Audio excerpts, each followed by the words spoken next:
പ്രിയപ്പെട്ട സഹോദരിമാരെ, ആർത്തവവേദന ഇല്ലാതിരിക്കാൻ ഒറ്റമൂലി പറയാം.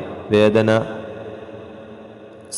സഹിക്കുന്ന ഒരുപാട് സ്ത്രീകളുണ്ടാവും. അത് ഒഴിവാവാൻ വേണ്ടി, ആ വേദന ഇല്ലാതാകാൻ വേണ്ടി അള്ളാഹുവിൻ്റെ മഹത്തായ ഇസ്മുകളിൽ ഒരു ഇസ്മാണ് യാ മുതആലി യാ അല്ലാഹ്, യാ മുതആലി യാ അല്ലാഹ്, യാ മുതആലി യാ അല്ലാഹ്. അതിൻ്റെ അർത്ഥം ഉന്നതി പ്രാപിച്ചവൻ എന്നൊക്കെ, പരിശുദ്ധൻ എന്നൊക്കെ അർത്ഥം വരുന്നുണ്ട്. അതിൻ്റെ അർത്ഥം അതായത് ആർത്തവ സമയത്ത് ഉണ്ടാകുന്ന വേദന വേഗത്തിൽ മാറാൻ, ആർത്തവം തുടങ്ങുന്ന ദിവസങ്ങൾക്ക് മുമ്പോ അല്ലെങ്കിൽ ആർത്തവ സമയത്തോ യാ മുതആലി യാ അല്ലാഹ്, യാ മുതആലി യാ അല്ലാഹ്, യാ മുതആലി യാ അല്ലാഹ് എന്ന് ധാരാളം ഇങ്ങനെ ചൊല്ലിക്കൊണ്ടേയിരിക്കുക.